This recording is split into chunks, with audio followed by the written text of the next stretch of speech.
Isaías 61, a Bíblia diz assim: o Espírito do Soberano, o Senhor está sobre mim, porque o Senhor me ungiu para levar boas notícias aos pobres. Enviou-me para cuidar dos que estão com o coração quebrantado, anunciar liberdade aos cativos e libertação das trevas aos prisioneiros, para proclamar o ano da bondade do Senhor. Nós estamos no ano de fazer. Como ouvirão se não há quem pregue? Como pregarão se não forem enviados? Quão formosos são os pés dos que anunciam as boas novas.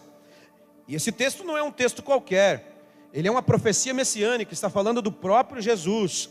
O Espírito do Senhor o ungiu para ele proclamar o ano da bondade do Senhor, mas também o dia da vingança do nosso Deus, para consolar todos os que andam tristes e dar a todos os que choram em Sião uma bela coroa em vez de cinzas, o óleo da alegria em vez de pranto, e um manto de louvor em vez de um espírito deprimido. Quem pode dizer amém por essa palavra?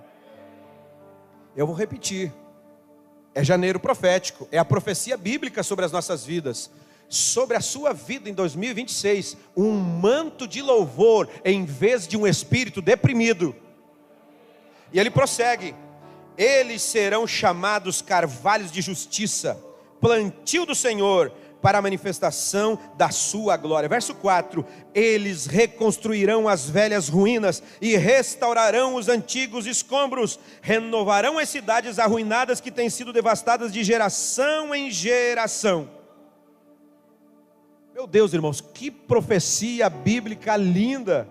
E aí no verso 7 ele diz assim: em lugar da vergonha que sofreu, o meu povo receberá porção dupla. Em vez de humilhação, ele se regozijará em sua herança, pois herdará porção dupla em sua terra, e terá alegria eterna, alegria sem fim. Eu quero que você preste atenção comigo naquilo que a palavra de Deus está falando. Em lugar da vergonha, porção dupla de honra e alegria sem fim. Nós estamos olhando para um texto profético das Escrituras que é extremamente poderoso, não apenas para a nação de Israel que vivia o contexto do exílio, mas para nós nos dias de hoje. É por isso que a Bíblia é chamada de livro profético, porque todas as vezes que você lê sobre uma profecia, ainda que ela tenha uma aplicação imediata, ela também tem uma projeção profética futura. Obviamente, futuro. Profecia não fala de passado, fala de futuro. Porque Deus não está tão preocupado com o seu passado. O seu passado ele resolve com perdão, com arrependimento, com graça. Deus está muito mais interessado no nosso futuro. É no nosso futuro que estão as bênçãos, as vitórias, as conquistas ou não. A depender das escolhas que fizermos, das decisões que tomarmos, o nosso futuro pode ser brilhante, pode ser encorajador, pode ser abençoado e abençoador, ou pode ser uma tragédia.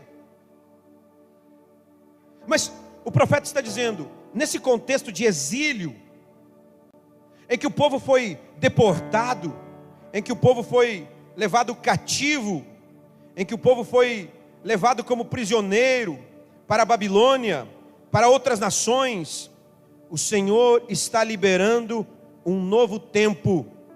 O povo havia sido derrotado, o povo tinha perdido sua liberdade, o povo havia perdido a sua identidade, e a nação de Israel, que já tinha sido a nação da promessa, agora era a vergonha de todos os povos.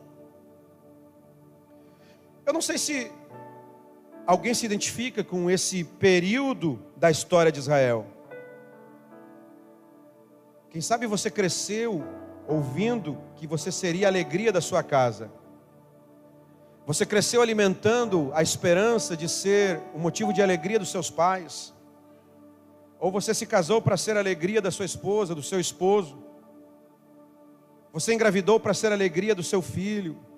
Você fez alguma coisa, mas circunstâncias da vida, como o exílio na nação de Israel, mudaram toda a perspectiva. E aquele que era a esperança de alegria, agora pelo menos às vezes aos seus próprios olhos, é motivo de vergonha. A Bíblia fala de um menino chamado Mefibosete. Ele era neto do rei Saul. E o texto original o chama de Meribe-Baal, o primeiro texto que aparece sobre ele na Bíblia, que significa combatente contra Baal, guerreiro.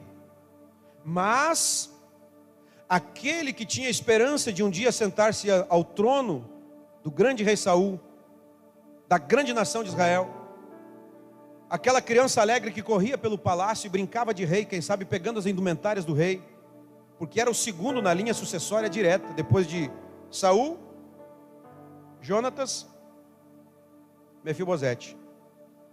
Mas um dia algo acontece. A Bíblia diz que aconteceu um acidente, e no meio de uma guerra, no exato dia que o seu pai e o seu avô morrem, a senhora que cuidava dele cai, e Mefibosete fica paralítico, aleijado. Olha aqui, tenha muito cuidado para você não cair, porque se você cair, pessoas vão se machucar.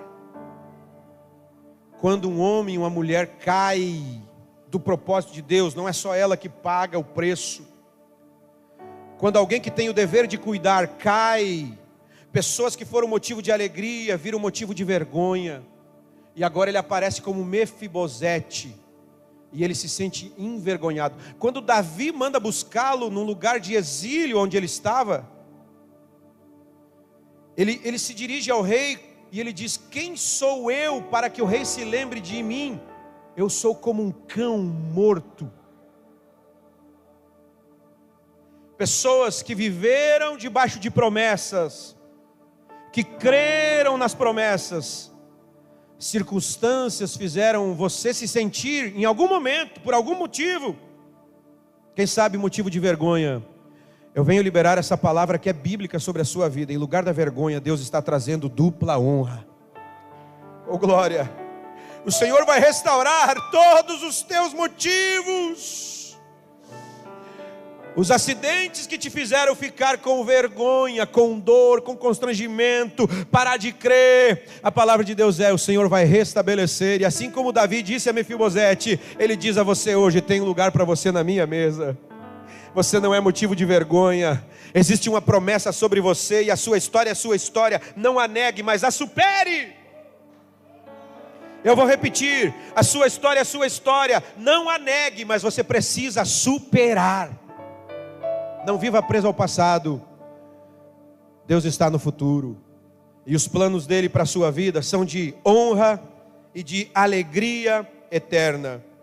Quando nós lemos Lamentações 1:8, nós vemos bem o contexto que Israel estava. O profeta Jeremias escreve assim: gravemente pecou Jerusalém, por isso se tornou uma coisa imunda. Todos os que a honravam agora a desprezam, porque viram a sua nudez. Ela geme e esconde o rosto. Sabe, irmãos, às vezes isso não tem a ver com coisas, mas às vezes essa vergonha é interna. Às vezes você é honrado pelos seus, você venceu na vida, mas lida com os seus monstros, com os seus gigantes. Ao deitar-se no travesseiro, precisa lidar com a sua nudez, não do corpo, da alma. Israel estava assim. Quem era honrada agora é desprezada. Mas a boa notícia é que assim como foi para Israel, é para nós hoje. A vergonha não é o fim da história. A vergonha não é o fim da história. A nudez não é o fim da história. O desprezo não é o fim da história. Isaías 61:7: no lugar da vergonha eu colocarei dupla honra. Alegria sem fim. Não é alegria quando seu time ganha. Não é alegria quando seu político ganha. Não é alegria quando sobra um pouco de dinheiro no final do mês. Não é alegria quando a gente consegue fazer uma viagem. Todas essas coisas nos dão alegria. É alegria sem fim, que não depende das circunstâncias, que não depende de nada, a não ser o Senhor, que é a fonte da nossa alegria. Glória a Deus. Romanos 15:13, a Bíblia diz que o Deus da esperança vos encha de toda alegria e paz no crer. Alegria não nega a dor, mas vence o sofrimento. A alegria do Senhor não nega a dor, mas te habilita para vencer o sofrimento. Não negue sua história, supere. A alegria do Senhor é a nossa. É isso.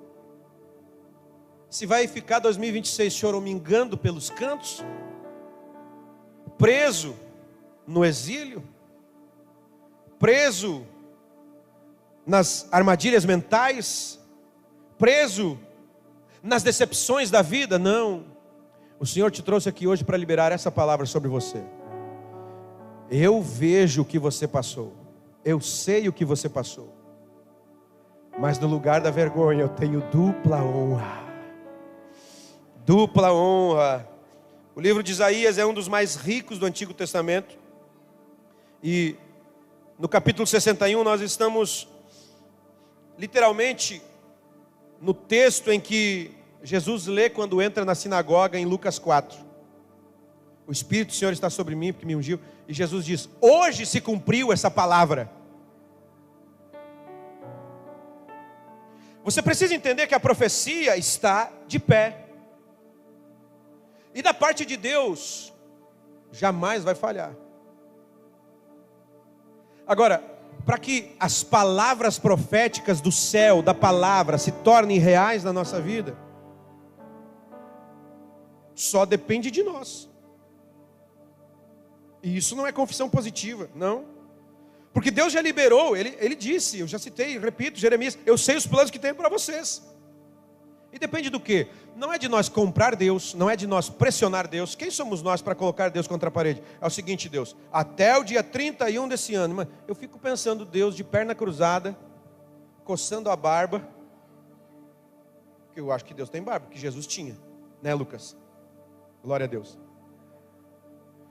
Acho que isso é Heresias capítulo 4, versículo Inventares, né? Tá, vamos tirar a barba. Deus coloca a mão no queixo e pensa assim: quem é você, Daniel, para querer me dar um prazo? Hã? Você, Daniel, seu comedor de pão com arroz e feijão, querendo me dizer que eu tenho que fazer até 30, irmão, não funciona. Ou então, eu acho que eu vou impressionar Deus porque eu faço uma oração muito eloquente. Estufa o peito, limpa a garganta. Amado Deus eterno, Pai poderoso, soberano, Criador. Aí Deus: ô Daniel, para, meu. Não sei se Deus fala meu também, porque aí é gíria, né?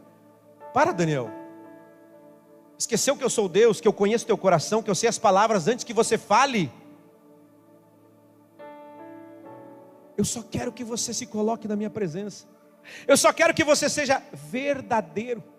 Eu só quero que você tenha coragem de reconhecer que precisa de ajuda, porque precisa muita coragem para reconhecer que precisa de ajuda. Não precisa muita coragem para ser egoísta e deixar o casamento acabar e não pedir ajuda. Não precisa.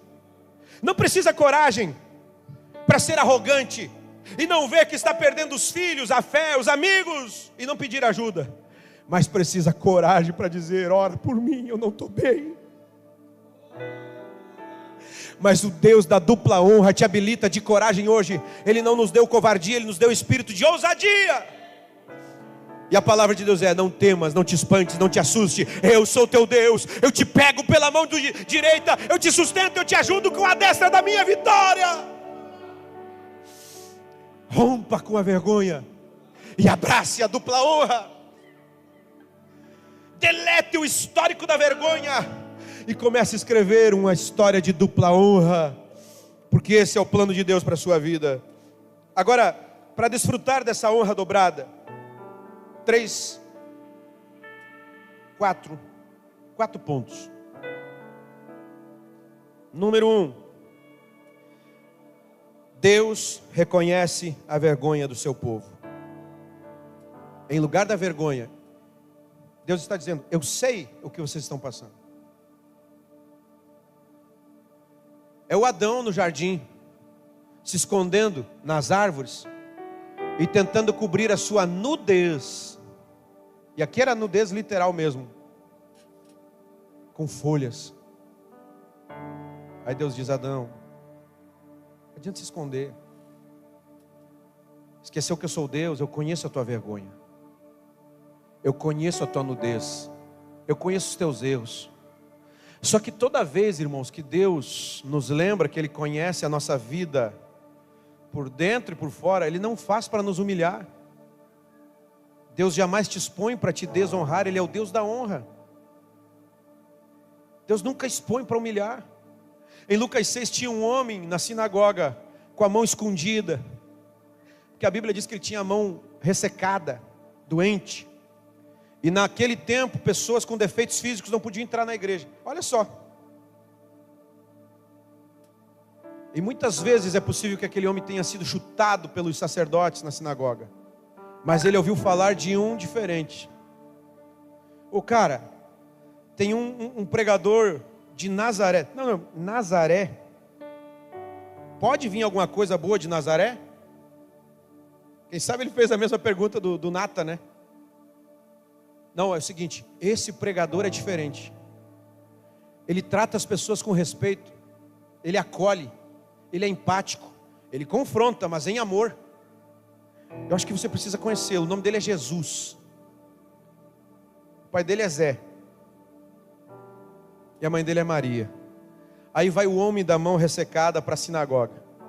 Jesus está pregando. Pregando o evangelho. Pregando. Anunciando o ano aceitável, porque o Espírito do Senhor lhe ungiu para proclamar as boas novas. O ministério de Jesus nunca foi de cura, primeiramente, sempre foi de ensino. As curas, os milagres foram manifestações de poder para credenciar a mensagem. Esses sinais seguirão os que crerem. Mais do que você ser curado fisicamente, Jesus quer sarar a tua alma. Porque com enfermidade ou sem enfermidade, essa vida é passageira, mas existe uma vida eterna, e lá é onde nós desfrutaremos plenamente da dupla honra ou da vergonha suprema. Aí o homem está lá no cantinho, escondendo a mão. Esse negócio de convidar, fazer apelo, chamar para frente, não foram os pastores que inventaram. Jesus já fazia isso. Aí Jesus: ô, você aí. Aí o homem: pronto, ele me viu. A mensagem dele é tão boa, acho que agora ele me cura. Escondendo a mão, porque ele tinha um defeito. E Jesus disse para ele: vem para o meio, vem aqui na frente. Ah, irmão, quantas vezes nós já tivemos vergonha de ir para o meio, de se expor, de sair do nosso cantinho, de sair do nosso lugar seguro. Tomara que ninguém me veja, eu não tenho motivos para me alegrar, eu sou assim, a minha vida é isso, é aquilo, sabe? E aí você começa a descrever as suas próprias derrotas, e não são poucas. Mas Jesus diz para ele: vem para cá. Eu imagino que o homem vai receoso, preocupado: tomara que ele não me exponha, pelo menos que ele me cure. Só que quando ele chega no meio, Jesus diz para ele: estende a mão. E pronto, ferrou. Aquele homem pensou, eu acredito que ele pensou imediatamente: é mais uma vez que eu vou ser expulso da sinagoga. Mas Jesus nunca expõe a nossa vergonha para nos humilhar. Ele sempre nos confronta em amor para nos restaurar, para nos curar.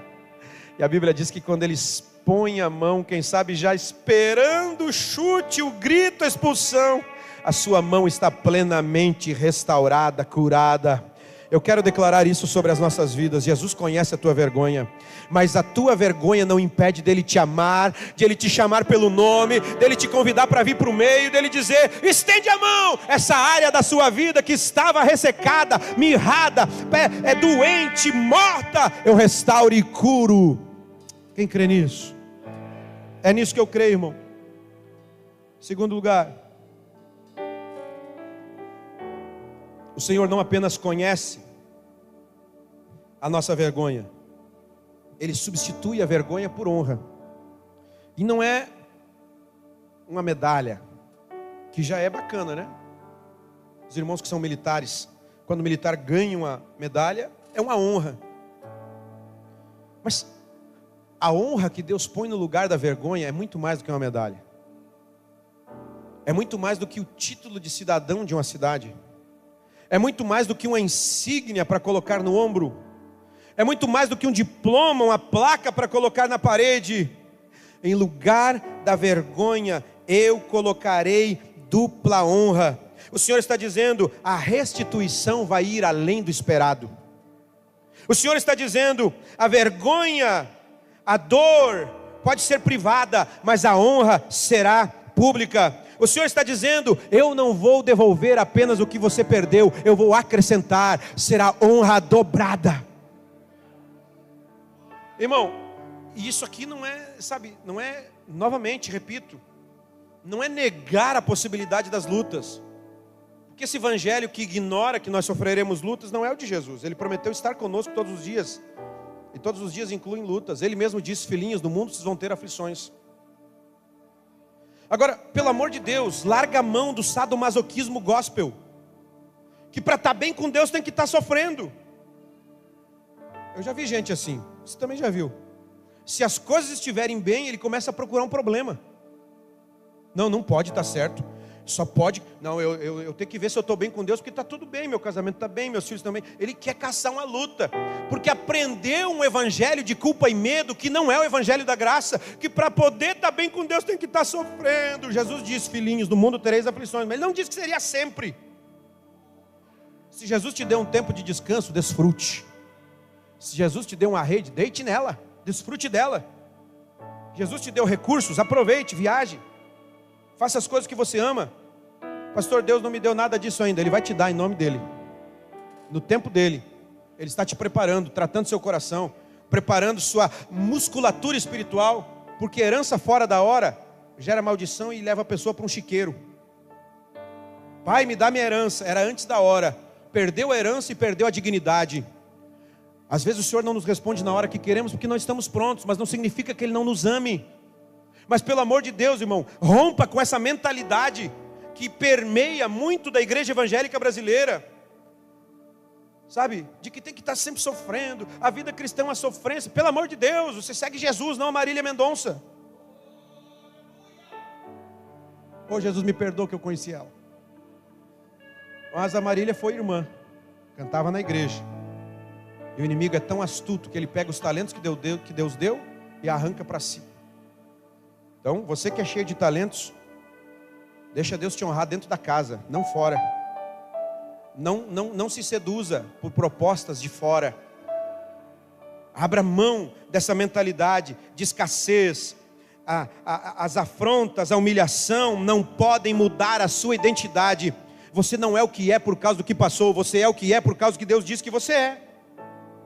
Todo que crer e confessar deu-lhe direito de ser filho. Você é filho. Pastor, mas eu sou um filho endividado. Continua sendo filho. Pastor, eu sou um filho passando por doença. Continua sendo filho. Ora, quando o seu filho biológico passa por uma enfermidade, ele deixa de ser filho? É aí que o pai se faz presente. Olha, quando o filho está passando por uma dificuldade, é aí que o pai se faz presente. Pois o nosso Pai eterno também é assim. Se você está no vale da dor, é o momento que o pai se revela com muito mais amor. E ele vai varrer essa vergonha da sua história. Não vai esquecer. Porque esquecimento e amnésia. Olha, tem gente aqui que já fez coisa que o capeta deve olhar e pensar assim, como é que eu nunca pensei nisso? Né? E você não vai esquecer das coisas que fez, inclusive daquelas bem ruins. Eu também fiz. Não sou anjinho. Mas o sangue de Jesus nos purifica de todo o pecado. E quem está em Cristo é uma nova criatura. As coisas velhas passaram e surgiram coisas novas. Você não é o seu passado. Você é um filho amado do Pai que tem um futuro de paz na presença dEle. Terceiro lugar, Ele não apenas vê como Ele substitui a vergonha por honra, e Ele promete uma herança restaurada. Terão prosperidade em dobro na sua terra. prosperidade já é bom. Em dobro, é o dobro de bom. E na sua terra... Irmão, você já viu gente que vai embora do Brasil? E quando prospera, para onde é que ele quer voltar? Para a terrinha. Lá para a cidadezinha do interior onde ele nasceu. Na minha região, milhares de pessoas vieram para a Serra Gaúcha. Nos anos 80, 90. Tentar a vida, muito emprego. Polo Metal Mecânico, Caxias do Sul, Bento Gonçalves.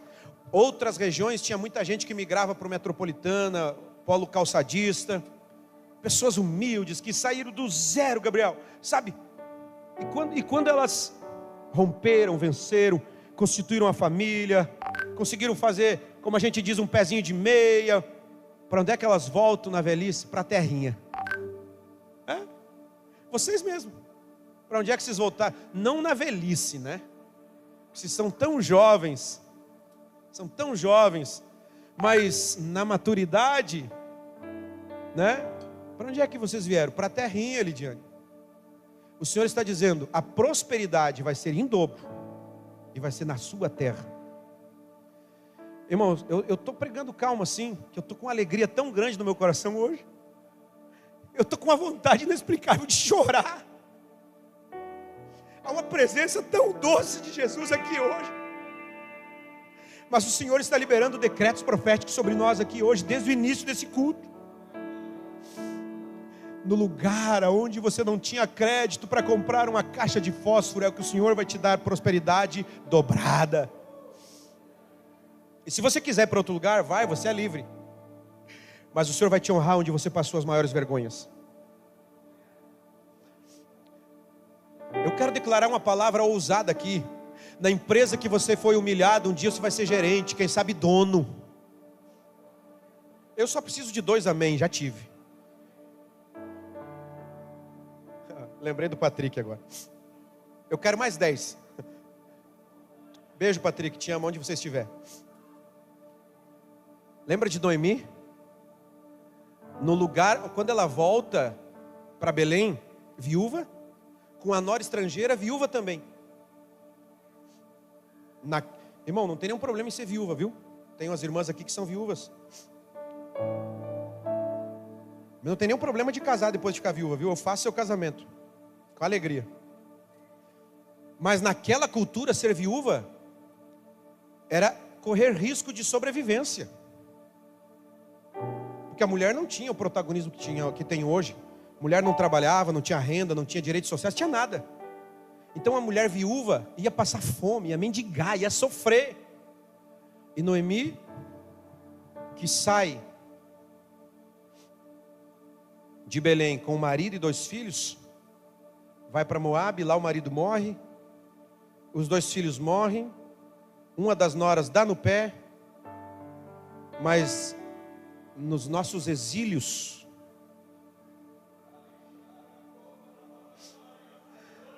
nos nossos desertos, Deus nos dá pessoas como Ruth, que dizem assim: aonde tu fores eu irei, o teu Deus será o meu Deus, aonde pisares eu pisarei, o que você comer eu como, o que se gostar eu gosto, eu não te largo, Noemi, eu vou contigo. Aí elas voltam para Belém, no portão, os assessores de Satanás, porque fofoqueiro, murmurador, caluniador, é tudo assessor de Satanás. Satanás significa acusador. Quem gosta de acusar é parente do capiroto. Não é essa Noemi, que saiu com esposa e filhos e agora volta viúva, e com a nora viúva também, e Moabita. Moabita era um povo amaldiçoado. Mas Deus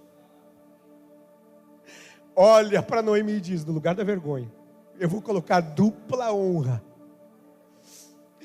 E no portão que ela foi humilhada e chamou, não me chame mais de Noemi, me chame de amargurada.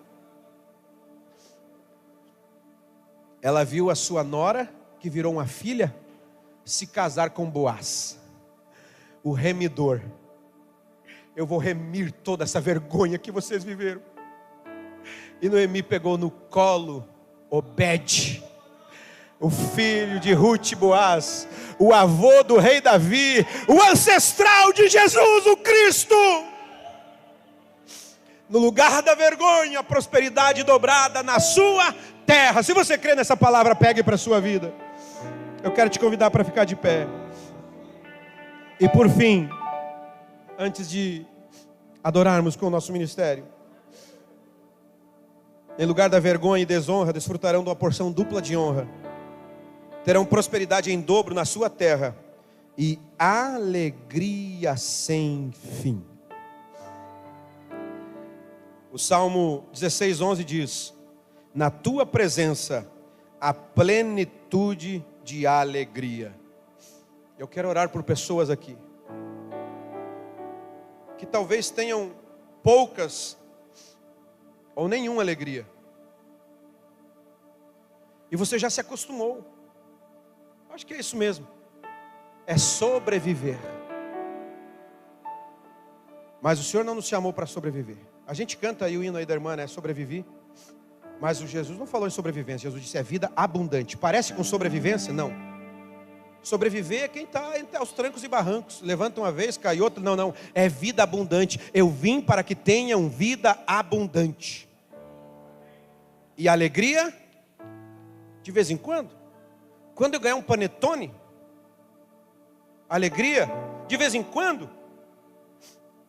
Quando eu ganhar um presentinho, não. Aí a gente vai se alegrar também. Mas alegria é sem fim. É por isso que o mundo não entende os crentes, irmãos. Quando eu falo de mundo, os amigos que estão nos visitando, sim, os crentes, não é que a gente seja do outro mundo. As pessoas que estão aqui, as que não entendem. Apesar que tem uns crentes que parecem ET de Varginha mesmo. Mas as pessoas que ainda não desfrutam dessa alegria que o Espírito Santo gera, elas não entendem. Elas não entendem. Onde é que está a Leia? Eu vi a Leia aqui. Aqui. Ela testemunhou aqui quarta-feira na virada, passando por uma enfermidade grave. E ela falou uma palavra que me marcou demais: mas eu nunca saí do altar do Senhor. As pessoas não entendem isso, pastor Juliano. Como é que consegue? Irmão, tem gente que com dor de cabeça já mete 3 dias de atestado na empresa. Aí também é sem vergonhice, viu? Deus não honra sem vergonha. E tem pessoas que carregando fardos pesados estão de pé. Às vezes é verdade, andam mais de joelhos do que de pé, mas no seu coração existe uma alegria que não tem fim. Feche seus olhos e estenda as suas mãos. Ah, Pai, em lugar da vergonha, derrame a porção dobrada de honra. Eu tenho áreas na minha vida, Senhor, que eu preciso da Tua cura. Cada um de nós aqui tem seus traumas, suas dores, suas culpas, seus arrependimentos. Mas todos nós temos a Ti, o Deus da dupla honra. E o Senhor está aqui curando os corações angustiados. O Senhor está aqui restabelecendo a prosperidade na terra do sofrimento. E nós sabemos que o Senhor está aqui derramando a sua alegria sem fim. Encha o coração do teu filho da alegria do céu. Enche o coração da tua filha da alegria do céu. Senhor, eu oro para que um brilho venha sobre o seu rosto, para que uma alegria inexplicável venha sobre a sua vida, e que ela não apenas desfrute, mas contagie pessoas ao seu redor, e que outros olhem e digam: não parece mais com aquela pessoa, está com um sorriso diferente, está com alegria diferente. É a alegria do Senhor que é a nossa força e não tem fim. Diga: Senhor Jesus. Fala forte, irmão. Senhor Jesus, na alegria ou na luta, eu te adorarei. Senhor Jesus, na saúde ou na doença, eu te adorarei.